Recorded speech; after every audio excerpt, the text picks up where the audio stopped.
You should. No, I don't It's get good. moved to a very It's a funny cow one. But I tell you what, What? if a cow got out of his trailer in Texas yesterday or today, it might freeze Snow. or slide snow. on the snow if you're near the Gulf. It was 25 Yeah. degrees when I landed in Dallas last night. There are no snow plows in Louisiana and Texas, I don't think. In Florida. You got to Wow. live with that snow till it melts. Yeah, you got to live with it. Welcome to PTI, boys and girls. In today's episode, 3 new Baseball Hall of Famers. An 11-year-old gets a big offer from the Pirates, and Brian Windhorst joins us from Paris. But we begin today with the New York Jets hiring a new head coach. Aaron Glenn comes over for the Lions, where he was defensive coordinator, to lead the team for which he played defensive back for 8 seasons. Meanwhile, former Lions offensive coordinator Ben Johnson was formally introduced as the head coach of the Bears. Wilbon, where do these hires put the Jets and the Bears, and where do they leave the Lions? Well, Tony, let me deal with the Lions first, because this is not uncommon for a team that won 14 or 15 games to lose their coordinators. It usually happens after they win a Super Bowl. And the Lions didn't get anywhere close to that. And you're just like, oh, my goodness, they were building, and now people come in and pick them apart. This happens, famously, when the Bears won the Super Bowl in '85, they lost Buddy Ryan. Now, the thing is, the great Bear defense gave up fewer points the next year without Buddy Ryan. So people do emerge. Assistant coaches, younger assistants, unproven assistants, less famous assistants do emerge, and maybe that'll happen to the Lions. But I don't know where it leaves the Jets, because I don't study the Jets, and the Jets are always overstated and overrated. As you point out to me almost every year, people go crazy. Yes, Mike Greenberg. The Bears ought to be better. The Bears need someone to coach the offense and to work with and coach and develop Caleb Williams. They've invested everything in him, and now you cover that investment by bringing in a guy that people around the league feel has one of the great offensive minds in the league. So you bring him in, that Bear offense, it better get better right away. I don't want to throw damp water on this thing, but for the last 10 to 12 years, I think the Bears and the Jets are always hiring new coaches, and then they're firing those coaches, and then they're hiring new coaches, and Saleh and Eberflus were just the latest ones in this particular trend. It's true. You know, I don't know about the Bears, but I don't think the Jets have been to the playoffs in 50 years. It seems that way anyway. So Ben Johnson gets a good young quarterback and he gets good receivers. Will he have success? I don't know. Nobody else has had success, and they've had offensive guys. Aaron Glenn played for the Jets, so he knows the pitfalls in the system. He knows everything about the system, and it is said that he particularly wanted this job. And all I would say to him is be careful what you wish for, because these places have been sinkholes. In terms of the Lions, you're right. They may lose a little, but they didn't lose players. Players determine whether you win or whether you lose. And famously, I'll just give the Patriots statistics. 2004, they lost Crennel and they lost Weiss, their defensive and offensive coordinators. The next year, they were 10-6. The next year, 12-4. The next year, 16-0 in the Super Bowl. You may take a small hit. You don't have to take a big hit. True, Tony, but let me just add quickly. Coaches determine, particularly in pro football, whether you win as well. The Bears have had players. They've had some Hall of Fame players, and yet they don't win. They need to be coached adequately, coached well. Since Lovie Smith was allowed to leave or fired after a 10-6 season, the Bears have not been adequately coached, not even well coached. So you're right about what has happened over the years. Nothing with all these hirings, I hope. We're all hoping in Chicago this time's different. Let's move to the newest members of the Baseball Hall of Fame. Ichiro is in, finishing 1 vote short of unanimity. CC Sabathia made it comfortably with nearly 87% of the vote. And Billy Wagner made it in his last year of eligibility. Let's start with Ichiro, Tone. How do you feel about one of the baseball writers not voting for him? Yeah, I don't mind that. This is a tradition among the baseball writers. They've been doing it for a long time. They did it for like 60 or 70 years that nobody got in unanimously. And then Mariano Rivera got in unanimously in 2019, Mike. And you know as well as I what happened there. Every baseball writer said, well, there's always going to be someone who votes against him, so I'll vote for him. And then he gets in unanimously. You can't tell me that Willie Mays and Hank Aaron and Ted Williams shouldn't have been unanimous, and Cal Ripken and Derek Jeter shouldn't have been unanimous. That's a quirk of the baseball writers. I'm not going to start ranting about that. It's not like Ichiro missed by 1 vote to get in. He got in on the first ballot because he's a great hitter who I think had 262 hits one season, which is the record ever. So it's not a big deal. I would mention this about CC Sabathia, and I'd ask for your comment about it. He got in on the first ballot. I don't think that would have happened 30 years ago. But right now, he's sort of one of the last of the great durable starters. He finished with 251 wins. Only one guy, Justin Verlander, has more of active pitchers. He's got 262. And Kershaw's getting in and Scherzer's getting in, and they're not coming close to 251. Yeah, on the back of that, Sabathia does seem like the last of a generation. I mean, and so to reward that to me, I personally felt, we talk about starting pitching on this show a lot in the fall, I was thrilled about that. Ichiro, I'm of two minds about this Ichiro situation and unanimity, Tony. We make too much of it every year, we meaning just the general sports talkers, know-it-alls. But also, it makes me angry that some dope wants to call attention to himself and he finds the need to do this. And I just, I would be snarky with baseball writers, many of which I've been close to, one of which I was for a brief period of time. It annoys me, like Cal Ripken, you mentioned, Ken Griffey Jr., these guys should have been unanimous, and they were 3%, 4%. Tom Seaver was up there years ago. It's stupid. It's time for that tradition to end, and yet Ichiro's in comfortably on the first ballot where he should be. I actually find it charming. I do. So we disagree on that. Our next story is fabulous. It's about an 11-year-old kid in Los Angeles who has a baseball card of Pittsburgh pitcher and Rookie of the Year Paul Skeens. This is a one-of-one card.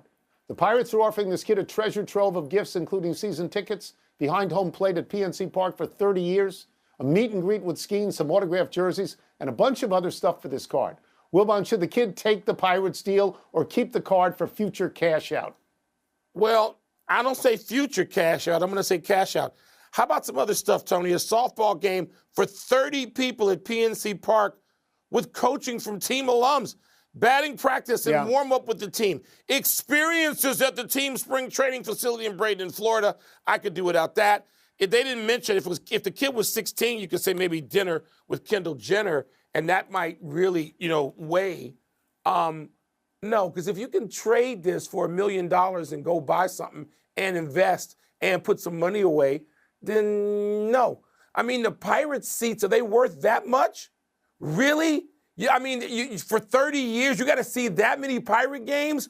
Or you're going to, be on the phone every night trying to unload Pirate? It's a beautiful ballpark, and the setting may be the most beautiful. The setting, it's not Fenway or Wrigley or, Giants, whatever the Giants are playing in San Francisco. But that's a lot of games to see for the Pirates. Not enough. I'm selling. So I'm keep it and sell. If I had this card, I would take the Pirates deal because I'm old and because I'm economically okay. This is an 11-year-old kid. 11-year-old kid in Los Angeles who may not care about games in Pittsburgh, may not care about training camp in Bradenton, Florida, and may want straight cash homie. If I am the parent of this 11-year-old kid, I am trying to play the long game. I'm wondering, because if Skeens becomes an all-timer, this card is going to be worth millions in the plural if that happens. So I'm going to go to some guy who understands baseball, how it works. I'm going to try and get a price point.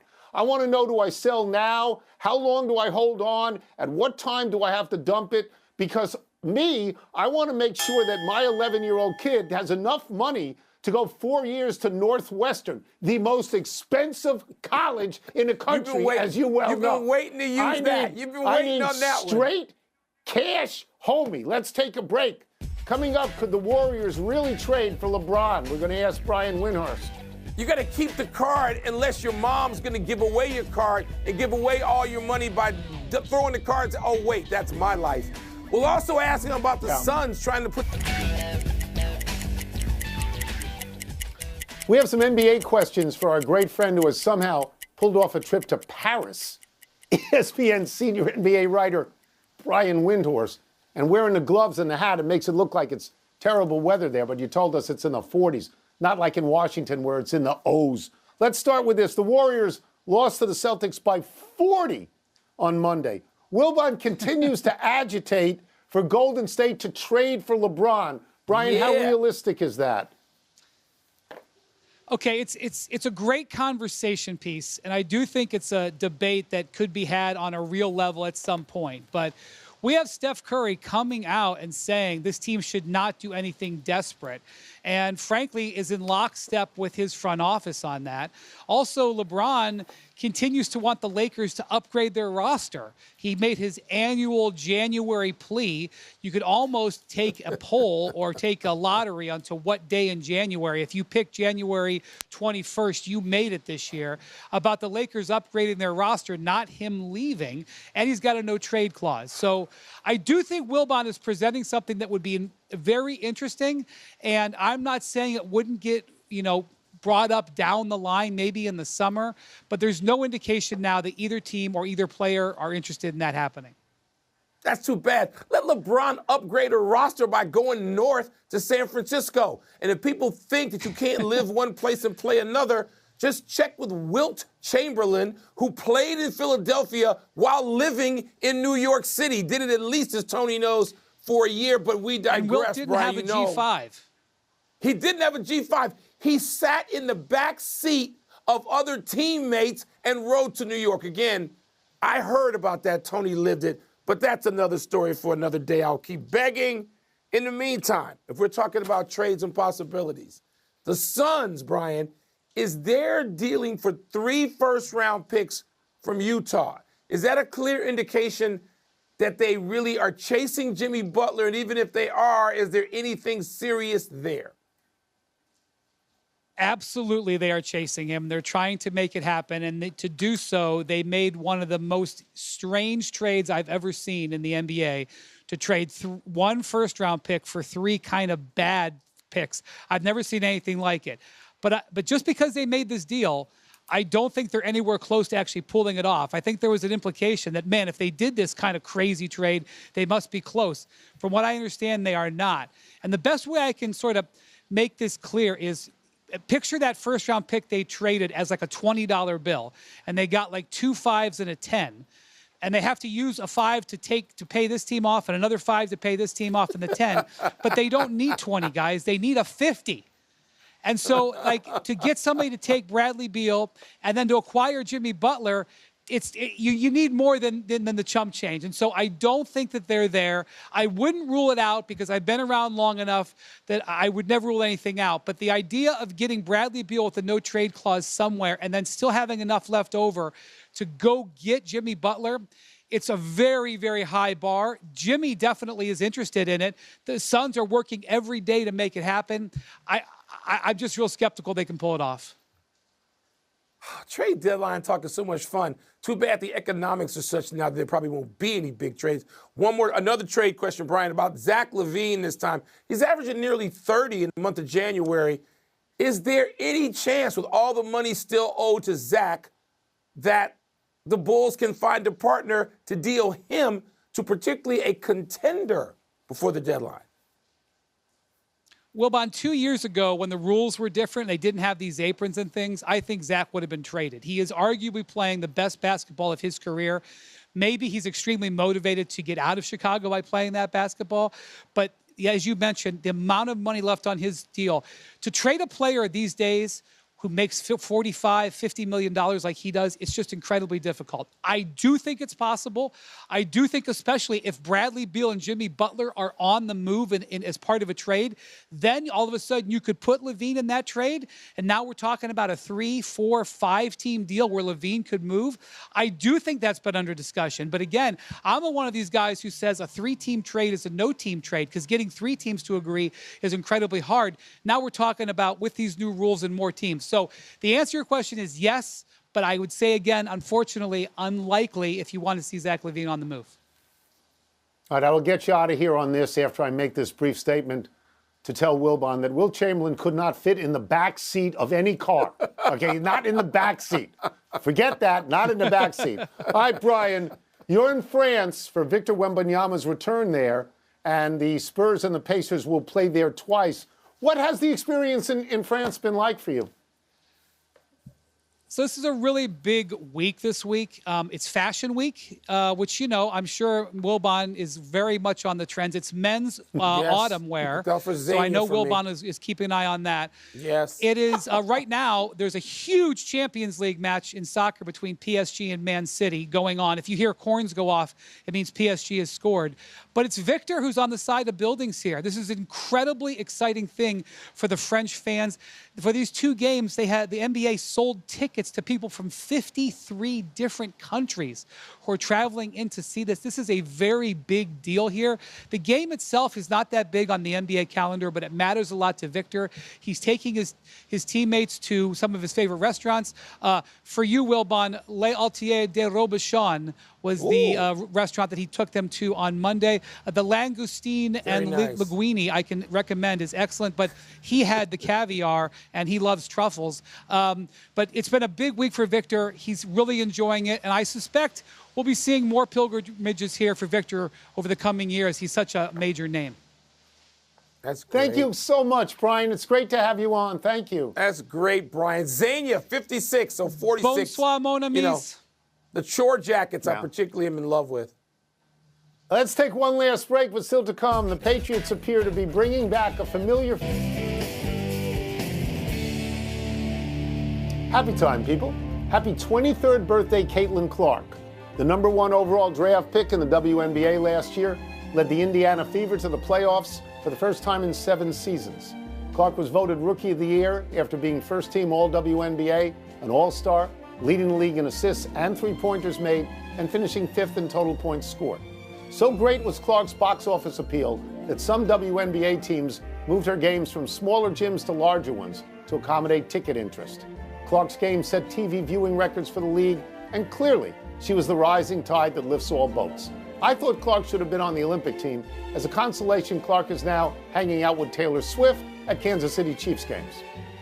The interest in Caitlin Clark, undeniable. Olympic team, I wouldn't have gone that far. But I can't wait to see what the second season is going to bring for Caitlin Clark and the league, and a bushel full of stars now. I want to see what happens next.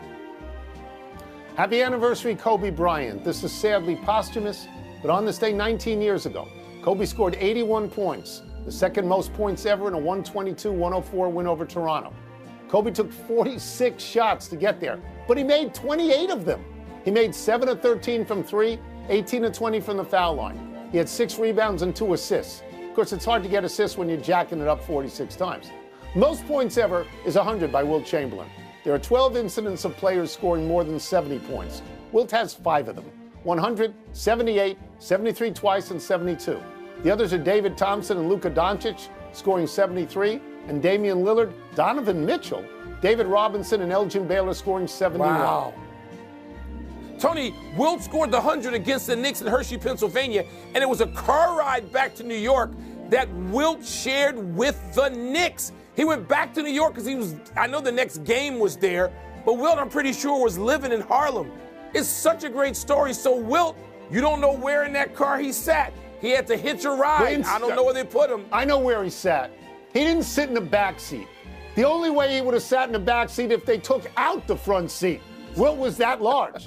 Happy trails to the Capitals' argument against the third period goal by the Oilers. Washington was up 3-1 on Edmonton last night when Corey Perry blasted a one-timer past Caps goalie Logan Thompson. Thompson immediately pointed to an object on the ice that he said had distracted him: a plate of nachos.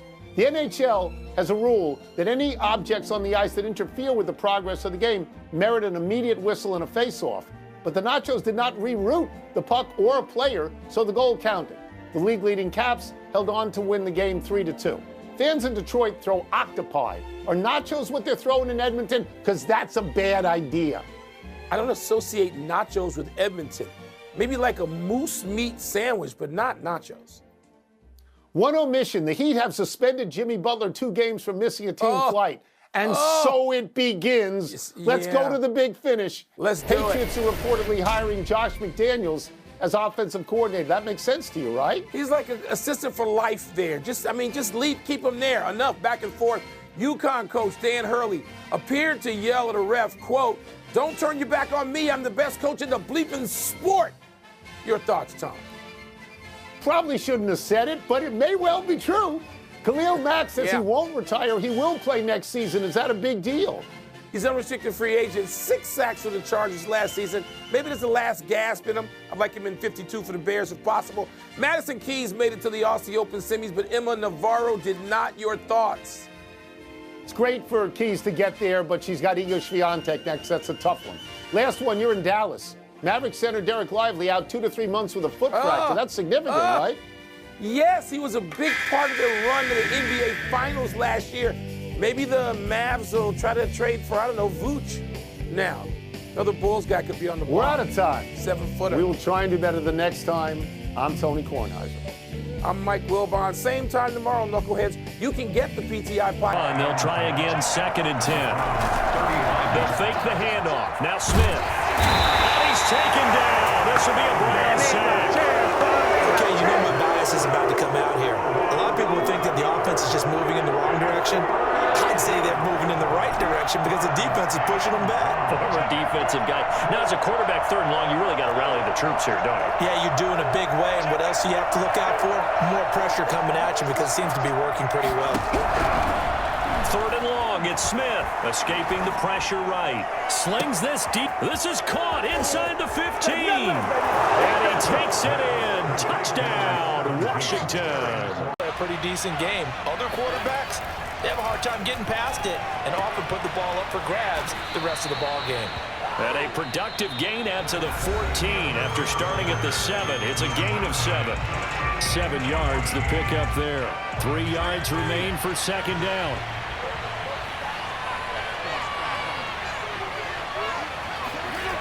Fitzpatrick now. Slings this deep from McLaurin. It got his man complete. And all the way down to the 24-yard line. Quite a show of arm strength right there. That was in the air for a long time, and it was on target, too. And from where we sit, if you had told me that that ball was somehow going to get from point A to point B, I would have told you no way. I mean, that was an absolute cannon shot. And he still dropped it right on the money, too. And that ball traveling 68 yards in the air, according to Next Capital at FedEx Field in Landover, Maryland. They love their football in this part of the country, and this crowd is ready to go as their guys will match up with the Buffalo Bills.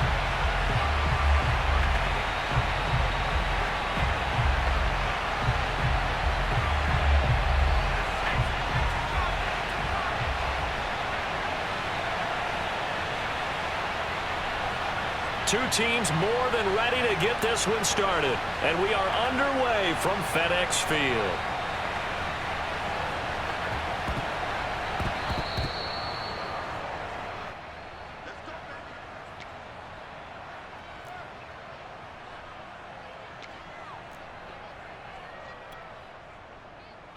Ball up to the 35 now as they come up on 1st and 10.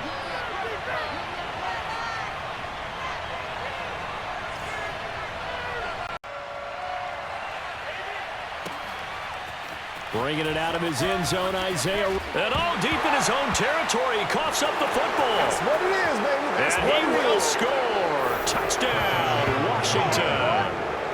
John Bates.